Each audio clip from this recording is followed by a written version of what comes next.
Hello, my name is Danny Shaw, and this is the video advanced whip cracks with one whip. And if you're watching this video, you should, and if you're looking to learn these advanced cracks, you should already be able to do the beginner cracks and the intermediate cracks with relative ease before attempting to learn these ones. However, these next cracks are definitely a lot harder. But with the knowledge that you have, they shouldn't be too much of a stretch to learn. So let's just get into it. Those cracks are going to be the Tasmanian Cutback, the Singleton Special, and the flicks. Sidearm Flick, a Overhand Flick, and an Underhand Flick, and also a Backhand Flick. And this video will sort of tie in all of the cracks and start you on your way to combining them and creating routines as well with one whip. So let's start off with the Tasmanian Cutback. Now this is probably as far as single whip cracks, the one that took me the longest to learn or to feel comfortable doing. It did take, took me about a year of whip cracking before I could comfortably do this, especially in two-handed routines. But the way it works is it's easiest done out of a overhead crack. So you can start with an overhead crack, or you can just start with the whip still. But basically what you have to do is bring your whip around to your back, and your goal is to not hit your shoulders. So let's see if I can make it look wrong. I don't know. Basically, on your way up, you don't want to be hitting your head or either of your shoulders. Your risk is going to be to hit your shoulder, to hit your, for a right-handed person, you would be watching out to hit your left shoulder on the way up and your right shoulder on the way down. So you would be trying to avoid hitting your shoulders. So you have the whip to the side, or you do an overhead crack, and basically you just bring the whip to your back and up and down. So you really are just doing a cattleman's crack behind your back. Some people would bend over a little bit just to make it look more visually interesting. But even still, you're just basically doing a cattleman's crack. You want a lot of like arm flexibility, so you kind of can just practice like sticking your arm up behind your back, and you want to be able to do it without touching your back too much, just because that's the motion of the crack. So it's like this, and that one takes a lot of practice, but just be patient, just be careful, take your time, and just you start with it back here, and you just lift up and try to get it to crack. And to get the crack to go off, all you need to do is to pull your arm out like this. But that's a crack that takes a lot of practice, so just be patient, and one day it'll click. The next one is the under the feet, like a jump crack. Singleton Special goes like this. And this one also was pretty hard to get comfortable doing, especially with two whips. But practice makes better. So the trick to this one is, again, you have the whip in the same starting position as the Tasmanian Cutback behind the back. You start it over here, or you can come out of an overhead crack. But either way, you're over this side. You're going to bring it around like this, around, and you're just going to try jumping over it. So you're just going to swing the whip under your feet and just try jumping over the swinging whip. And honestly, you could just practice that for a while, and it would really do you a lot of good. Before try cracking it, just be really comfortable with jumping over it, because if you can't jump over it easy enough, cracking it is going to be a lot harder than that. So just make sure you can get a good jump. And I would say you're looking more to just bend your knees up really high than you are to jump and gain height. So you can see my head doesn't really move up much. It's just my knees, my feet try to bounce up really high. So that's how you can get a cleaner jump, especially since your arm is down here, swinging the whip. So it also makes it easier to learn this crack with a whip with a slightly longer handle. Like, it would be really hard to do this crack with a snake whip, say. But a bull whip would even be fine. Anyway, performance hybrid whip or stock whip would make it easiest to learn.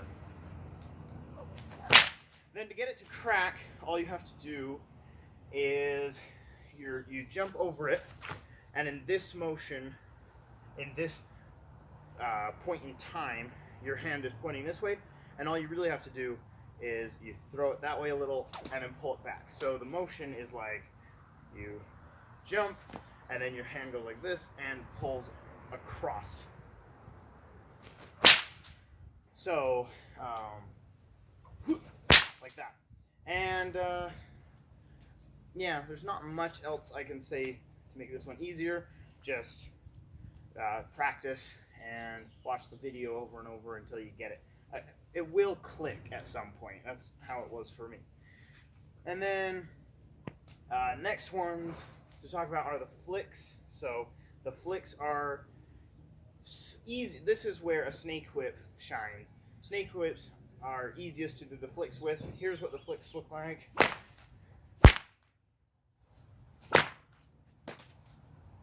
So those weren't very loud, but like you got a sidearm flick, a overhand flick, underhand flick, and backhand.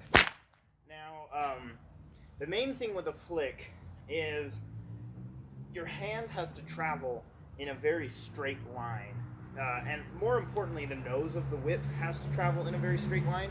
So you're trying to avoid all curvature in the path of your whip. It's not like swinging a sword or an axe. It's like not a curved motion. It's a very straight motion, and then a very sharp turnover with your wrist at the end. So again, you're lifting up opposite to where you want to throw the whip.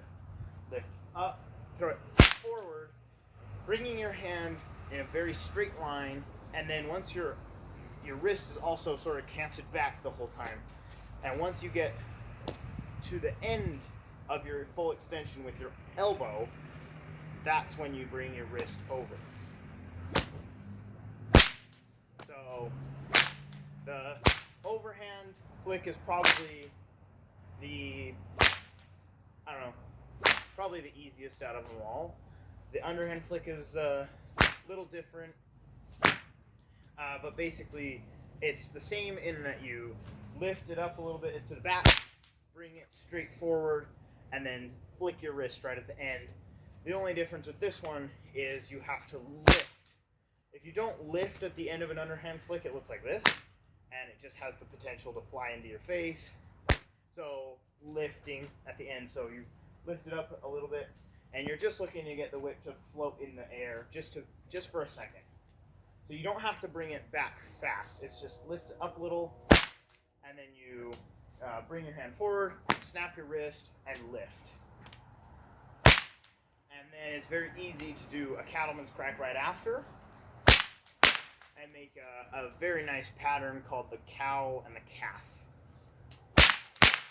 And the same thing can be done with the sidearm flick, which is like this. So with the sidearm flick, again, you're lifting up to the back, opposite of where you want the whip to go. You're bringing your hand forward in a straight line, but more importantly, the nose of the whip has to travel in a straight line.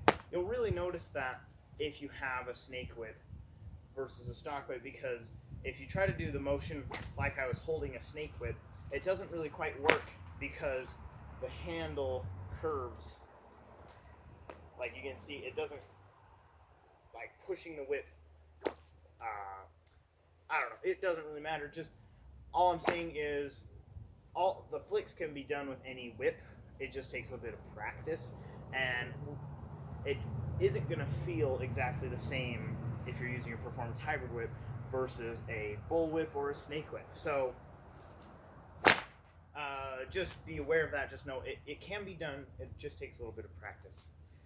So then you have the sidearm flick again. This is the crack too if you're looking to cut soda cans in half. This is the crack that you'd want to get good at. And then you're gonna if you want to do two-handed routines, learning the Queensland Crossover comes out of this crack as well. You do a flick, sidearm flick, followed by an overhead crack. So it's like, and then you learn to repeat that, and you get a one-handed Queensland Crossover. So that is some flicks, and then the only other advanced whip crack that I would like to share in this video is a little bit of the four corners, because it's obviously a very popular whip crack. And the four corners is best done with a stock whip. So I'm going to switch to that real quick. It can be done with any whip, but you're going to get the loudest cracks, the easiest, with a stock whip, and a well-made stock whip in that. So this is a 275 cord stock whip that I made, but it's a kind of a debated thing. What's the best whip for the four corners, and what's the best stock whip to do it? But this is what I enjoy using the most. So the four corners has been called, and I would agree with this, that it is the most difficult whip crack to do, with either one or two whips. And the way it works is you're almost going to do a sidearm flick first, but you're going to follow it up with a it's a helicopter crack, and then you're going to do a flick this way, and then a reverse overhead crack. So it's this, that, and that. And the easiest way to learn it would be to start by learning you should already know this, but the reverse overhead crack. And then what you do is you learn another crack called the helicopter, where you do it like this. The helicopter crack is like overhead crack, but it's like an overhead coachman's crack. So it's like doing a coachman's crack in the overhead plane. So you learn how to do that, and then you can do the slow helicopter, where you do a swing and then a crack, a swing and a crack. And you can see we're just doing a reverse overhead crack, a swing, and then a helicopter crack, a swing and a reverse overhead crack. And then you can, from there, learn the fast helicopter, which looks like this.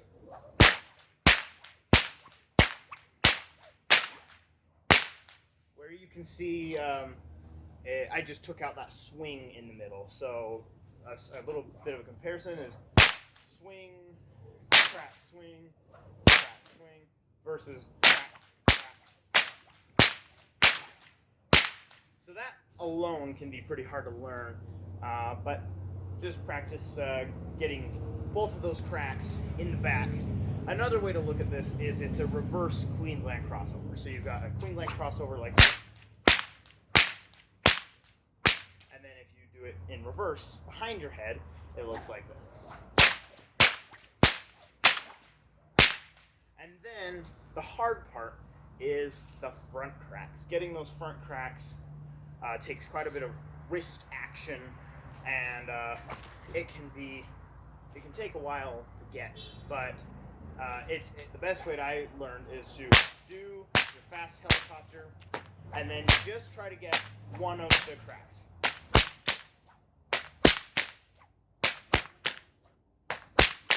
And then try to get the other one.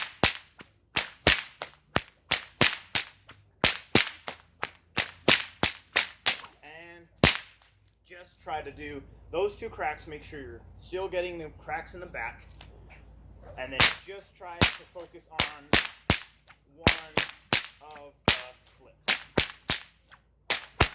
And once you build enough muscle memory and skill and endurance to be able to do that, you should then be able to start practicing it full on like this.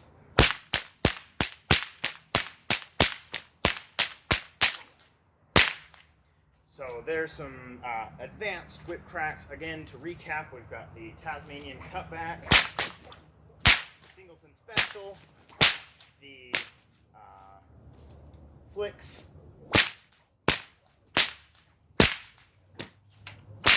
and the 4 corners.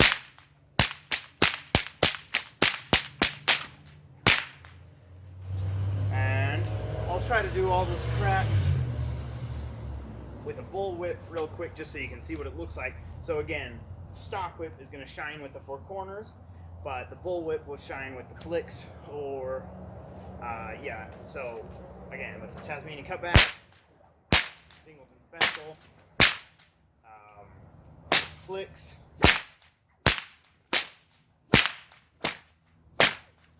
and then the 4 corners with a bull whip is